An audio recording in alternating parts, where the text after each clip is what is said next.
Good morning students. आज के lecture में आपको हम चौथा लेसन जो आपका है वैद्युत धारिता उसको प्रारंभ करेंगे, उसको स्टार्ट कर रहे हैं। कल के वीडियो में, कल के लेक्चर में आपको वैद्युत विभव लेसन के आगे प्रश्न करवा दिए थे और तीसरा लेसन आपका पूरा कंप्लीट करवा दिया था। आज उसी के आगे चलते हैं और चौथा लेसन जो आपका है वैद्युत धारिता उस पर डिस्कस करेंगे। उसके बारे में हम आपको समझा रहे हैं।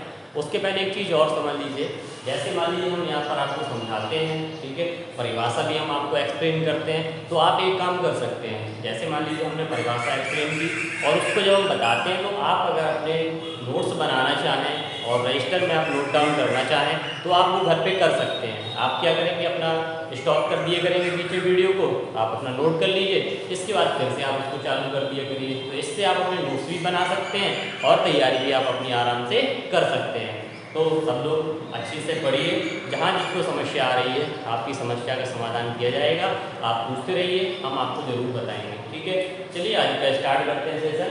सबसे पहले आपका इसका टॉपिक जो है आज का वो क्या है, वैद्युत धारिता। तो इसमें स्टार्ट करने से पहले कुछ चीज़ें हम आपको बताना चाहते हैं। जैसे सबसे पहले आता है कि चालक क्या होता है, ठीक है।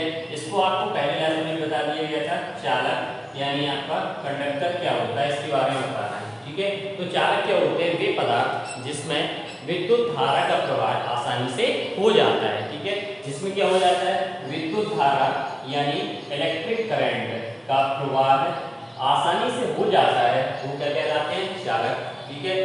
आप इसकी एक परिभाषा और दे सकते हैं कि जिसमें मुक्त इलेक्ट्रॉन पाए जाते हैं, ठीक है। वे चालक जिसमें मुक्त इलेक्ट्रॉन काफी संख्या में या पर्याप्त संख्या में पाए जाते हैं वो क्या कहलाते हैं, आपके चालक कहलाते हैं, ठीक है। आपकी जो भी धातुएं होती हैं, सभी धातुएं, ठीक है, आपकी क्या होती हैं, चालक होती हैं। एग्जाम्पल अगर कोई पूछे तो जो भी आपकी धातुएं हैं वो सबकी सब क्या कहलाएगी, आपकी चालक मानी जाती हैं, ठीक है। चलिए, आप एक क्वेश्चन कभी कभी आपसे एग्जाम में पूछ लेता है या एग्जामिनर पूछ लेता है कि सबसे अच्छा चालक कौन होता है, तो आपको मालूम है कि एजी यानी चांदी जो होती है वो आपकी सबसे अच्छी चालक मानी गई है, ठीक है। इसके बाद इसी में आता है टॉपिक अचालक, ठीक है, या उसी को बोलते हैं परावैद्युत भी बोलते हैं। कहीं कहीं पे अचालक भी मिल जाएगा और कहीं कहीं पे आपका परावैद्युत भी मिल जाएगा।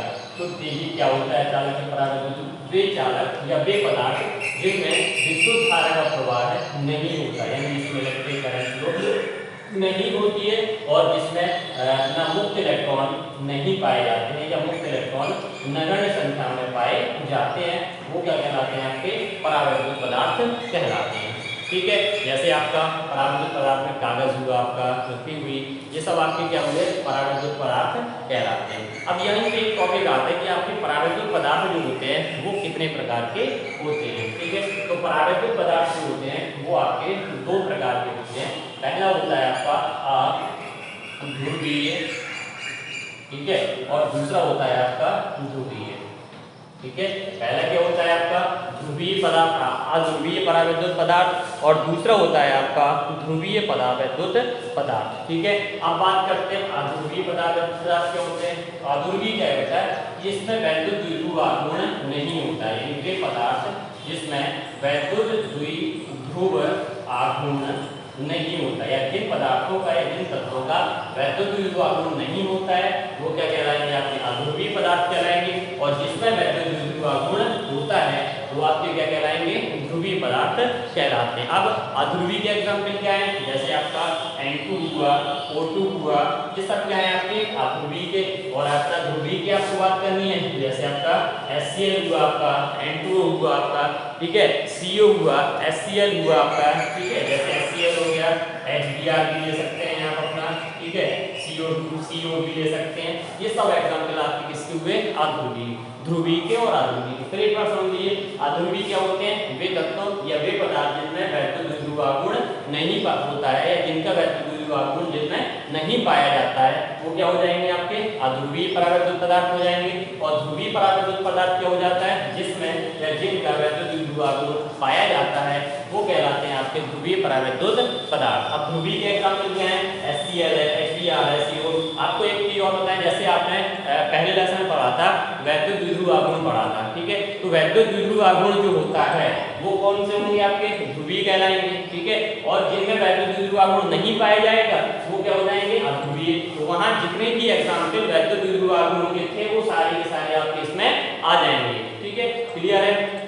अब चलिए इसका जो आज का मेन टॉपिक है वो स्टार्ट करते हैं। वैद्युत धारिता क्या होती है? आपकी वैद्युत धारिता, चलिए वैद्युत धारिता, ठीक है। वैद्युत धारिता सी से इसको रिप्रेजेंट करते हैं और वैद्युत धारिता C बराबर होता है आपका Q बटे क्या होता है? V। Q क्या होता है? आपका आवेश होता है, ठीक है। और V क्या होता है? आपका विभव होता है।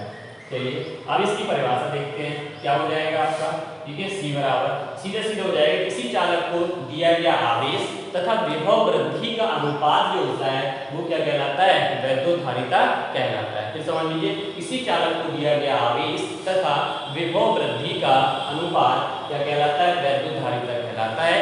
इसे C से व्यक्त करते हैं, ठीक है। ये तो आपकी वैद्युत धारिता की परिभाषा होगी। अब अगर आपको इसका मात्रक निकालना है तो आप इसका मात्रक देख लीजिए। देखिए पहला मात्रक तो आप फॉर्मूले से ही निकाल देंगे। ऊपर क्या लिखा है? आवेश। आवेश का मात्रक क्या होता है? आपका कूलाम। चलिए लिख दिया हमने कूलाम। और नीचे क्या है? विभव। और विभव का मात्रक सब लोग जानते हैं क्या होता है? वोल्ट। यानी हो जाएगा कूलाम प्रति वोल्ट हो जाएगा।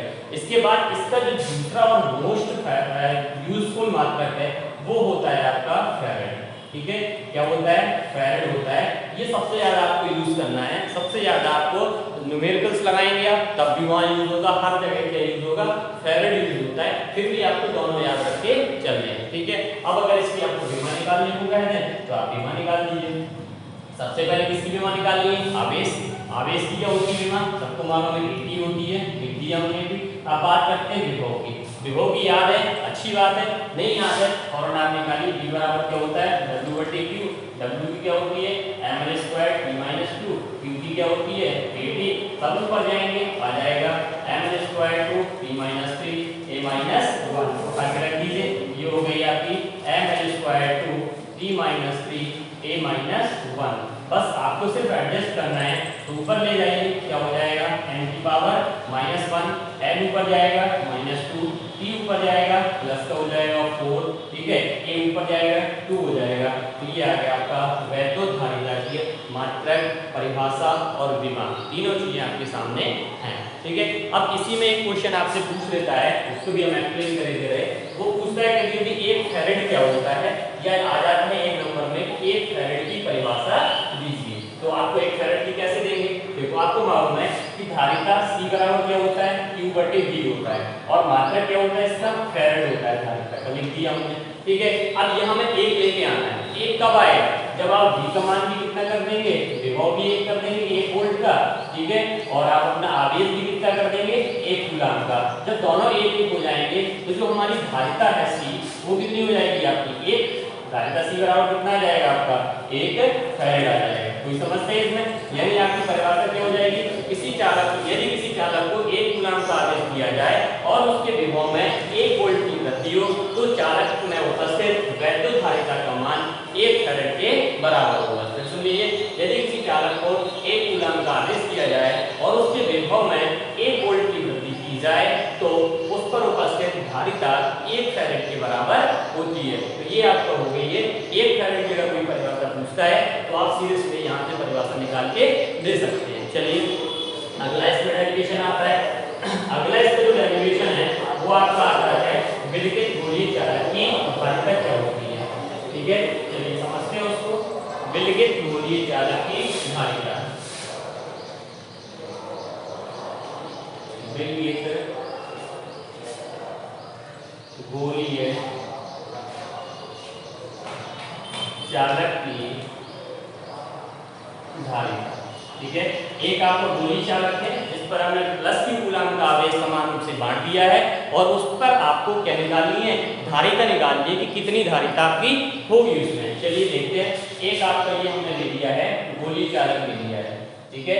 इस गोलीय चालक का ये क्या है? आपका सेंटर है, केंद्र O हो गया आपका, ठीक है। इसकी त्रिज्या क्या मान ली हमने? कैपिटल R मान ली, ठीक है। इस पर क्या किया हमने, प्लस क्यू कूलाम का आवेश दिया, तो जो आवेश हम इसको केंद्र पर देंगे वो आपका समान रूप से गोले के पृष्ठ पर क्या हो जाएगा, वितरित हो जाएगा। तो ये आपका वितरित हो गया, और बाहर की ओर है तो आप इस तरीके से भी डायरेक्शन भी शो कर सकते हैं कि जो भी आवेश है आपका वो बाहर की ओर शो हो रहा है। ठीक है, यहाँ पर कितना है, प्लस क्यू कूलाम का हमने आवेश दिया गया है। तो ये आपके बड़ी गोली चालक है आपका, यहाँ से आप देख सकते हैं, यहाँ बना सकते हैं, यहाँ से हमने इसको क्या किया है, चार्ज किया है आपका। ठीक है, स्टार्ट करते हैं। सबसे पहले हम निकाल ले रहे केंद्र O के कारण पृष्ठ पर कितना विभव होगा, यानी सबसे पहले क्या निकाल ले रहे, विभव निकाल रहे हैं। चलिए, तो विभव V बराबर क्या होता है आपका, गोली चालक के कारण विभव आपको निकलवाया था पिछले लेसन में 1/4 पाई एप्सिलॉन नॉट, और क्या होता है आपका Q/R होता है। ये इक्वेशन क्या हो गया आपका, पहला होगा। भाई प्लस चार्ज है तो आप चार्ज चाहें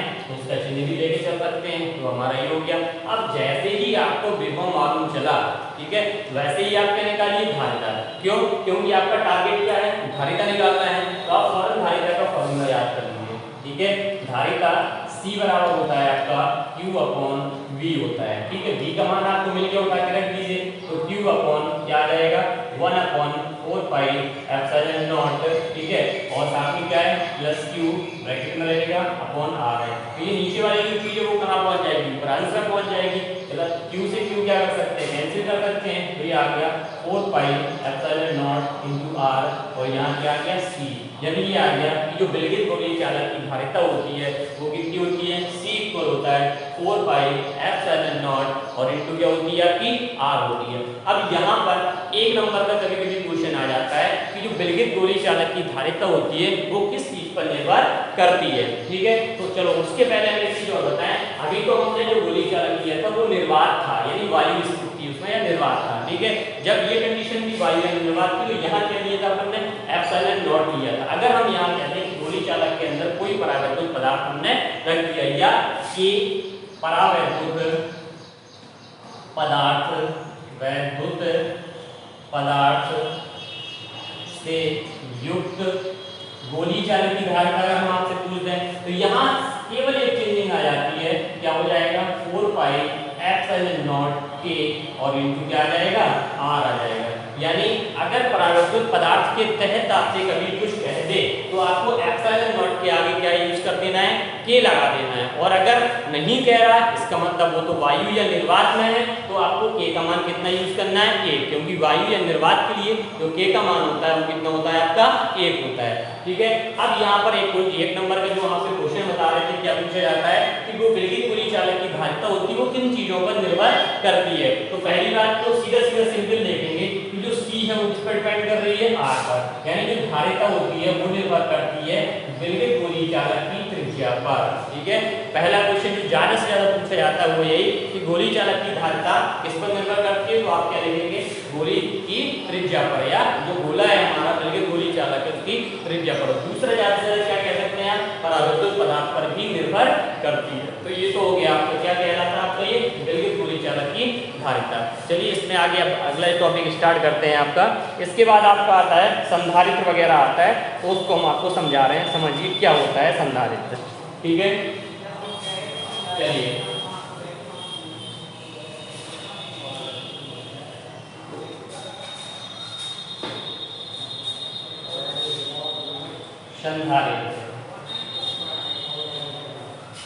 संधारित्र क्या होता है, एक ऐसी इलेक्ट्रॉनिक युक्ति होती है जिसमें उसके आकार में वृद्धि किए बिना, ठीक है, उसके साइज में वृद्धि किए बिना पर्याप्त मात्रा में आवेश का संचय किया जा सकता है। फिर समझ लीजिए, संधारित्र एक ऐसी युक्ति होती है जिसमें उसके आकार में वृद्धि किए बिना, मतलब आपको उसका साइज नहीं बढ़ाना है, आकार में वृद्धि किए बिना पर्याप्त मात्रा में आवेश का संचय किया जा सकता है। तो इस प्रकार की युक्ति को क्या बोलते हैं, आपका संधारित्र कहते हैं। ठीक है, अब इसी में एक क्वेश्चन कभी कभी आ जाता है कि संधारित्र का सिद्धांत क्या है।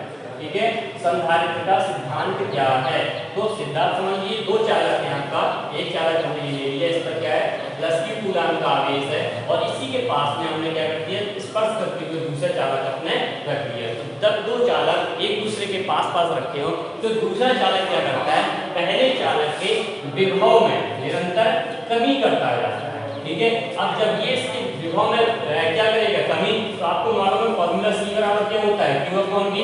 जब किसी के विभव में कमी होगी तो उसकी धारिता में क्या होती जाएगी, वृद्धि होती जाएगी। ठीक है, तो सिद्धांत क्या कहता है कि यदि दो चालक पास-पास रखे हुए हैं और दोनों चालक अलग-अलग, एक पर प्लस है दूसरे पर क्या है आपका माइनस कूलम का आवेश है, तो क्या होगा, जो दूसरा चालक है वो है पहले चालक के विभव में निरंतर कमी करता जाएगा, यानी उसके विभव को वो कम करता जाएगा। अब जब इसके विभव में कमी होगी तो आपको मालूम है C बराबर क्या होता है, Q अपॉन V। विभव में कमी होगी तो धारिता में क्या होती जाएगी, वृद्धि होती जाएगी। यही आपका क्या होता है, संधारित्र का सिद्धांत होता है। चलिए इसमें अगला टॉपिक जो आपका आता है वो है आपका समांतर प्लेट संधारित्र की धारिता। ये डेरिवेशन आपको काफी पूछा जाता है, तो उस पर डिस्कस करते हैं कि क्या होती है हमारी समांतर प्लेट संधारित्र की धारिता। ठीक है, चलिए समांतर प्लेट संधारित्र की धारिता। ठीक है, बहुत काफी डेरिवेशन पूछा जाता है, एक नंबर का क्वेश्चन तो आता ही आता है, अगर पूरा नहीं आया। देखिए ये हमारे पास में दो प्लेटें ले ली हमने, पहली प्लेट हमारी होगी एक्स प्लेट, दूसरी क्या होगी आपकी वाई प्लेट। दोनों प्लेटों के जो बीच की दूरी है वो क्या होगी आपकी स्मॉल डी। पहले चालक पर जो एक्स प्लेट है उस पर हमने क्या दिया, प्लस क्यू आवेश दिया, तो इसकी अंदर वाली सतह पर क्या आ गया, प्लस क्यू कूलम का आवेश आ गया। और वैद्युत प्रेरण के कारण जो दूसरी प्लेट है वाई, उसकी अंदर वाली सतह पर क्या हो जाएगा, माइनस क्यू कूलम का आवेश आ जाएगा। और वाई प्लेट की बाहरी सतह को हमने इससे कनेक्ट कर दिया, पृथ्वी से कनेक्ट कर दिया, तो यहाँ पर कोई चार्ज आपका नहीं रहेगा। अब देखिए आपको बताना है कि समांतर प्लेट संधारित्र की धारिता कितनी, यानी आपको C निकालना है, कैपेसिटेंस आपको क्या करना है, ज्ञात करना है। चलिए स्टार्ट करते हैं। तो सबसे पहले हम निकालते हैं कि जो समांतर प्लेट संधारित्र है उसकी प्लेटों के बीच में हमारी तीव्रता कितनी होगी, इंटेंसिटी कितनी होगी। ठीक है, तो आपको दूसरे लेसन में डेरिवेशन करवाए गए थे, उसमें बताया गया था कि प्लेटों के मध्य जो तीव्रता होती है वो कितनी होती है। ठीक है, कुछ चीजें और यहाँ पर समझ लीजिए। पहले समांतर प्लेट संधारित्र है, एक्स वाई प्लेट है, एक्स प्लेट पर प्लस क्यू कूलम का आवेश, वाई प्लेट पर माइनस क्यू कूलम का आवेश। दोनों प्लेटों के बीच की दूरी क्या है आपकी, स्मॉल डी है। प्लेटों के बीच जो क्षेत्रफल है वो क्या है आपका, ए है। और प्लेटों पर आवेश का पृष्ठ घनत्व जो है वो क्या है आपका, सिग्मा है। ये तीन चीजें आपको यहाँ पे ध्यान रखनी है। चलिए अब स्टार्ट करते हैं। सबसे पहले निकालना है प्लेटों के मध्य तीव्रता कितनी होगी। ठीक है, तो तीव्रता क्या होती है आपकी E, और E बराबर आपको याद हो फॉर्मूला होता है आपका सिग्मा बटे एप्सिलॉन नॉट। तो ये आ गए प्लेटों के मध्य तीव्रता कितनी होगी, E बराबर होगा अपना सिग्मा बटे एप्सिलॉन नॉट होगी। अब इसी में आगे करते हैं। जब आपको मालूम है कि सिग्मा क्या है, आवेश का पृष्ठ घनत्व, तो इसकी वैल्यू क्या होती है, वहीं पर आपने ये भी पढ़ा था कि आवेश का पृष्ठ घनत्व, ठीक है, सिग्मा इक्वल क्या होता है आपका Q अपॉन कैपिटल A होता है। ठीक है, आवेश का जो पृष्ठ घनत्व होता है सिग्मा, सिग्मा बराबर क्या होता है Q अपॉन A। ये वैल्यू उठा के आप कहाँ रख दीजिए, इक्वेशन फर्स्ट में रख दीजिए। तो हम यहाँ रखे दे रहे हैं इक्वेशन, ठीक है, फर्स्ट। जब आप इक्वेशन फर्स्ट में रखेंगे तो आपकी जो तीव्रता होगी वो निकल के आ जाएगी, तीव्रता E बराबर हो जाएगा Q अपॉन A, और साथ में कितना है आपका एप्सिलॉन नॉट है। ये इक्वेशन क्या हो गया, सेकंड। आपको क्या मिलेगी, तीव्रता। अब टारगेट क्या है आपका, धारिता निकालना, तो अभी तो और आगे चलना पड़ेगा। तो जैसी तीव्रता मिली वैसे ही आप क्या निकालो, यहाँ पर विभव निकालो कि प्लेटों के बीच में विभव कितना होगा। तो विभव आपको मालूम है, विभव का फॉर्मूला होता है V बराबर E इंटू डी, यानी तीव्रता मल्टीप्लाई प्लेटों के बीच की दूरी। अब देखिए तीव्रता कितनी है अपने पास, तीव्रता दे रखी है Q upon A epsilon not they रखी है आपकी, और बीच की दूरी क्या है आपकी स्मॉल d है, तो हमने स्मॉल d लिख दी। ये मिल गया आपको विभव का मान मिल गया V बराबर Q upon A epsilon not, और इनटू क्या हो गया आपका d हो गया। इक्वेशन क्या हो गया आपका थर्ड हो गया। अब जैसे ही आपको विभव मिला है वैसे ही आप करंट क्या अप्लाई करिए, धारिता का फॉर्मूला। धारिता C बराबर क्या होता है आपका Q अपॉन V।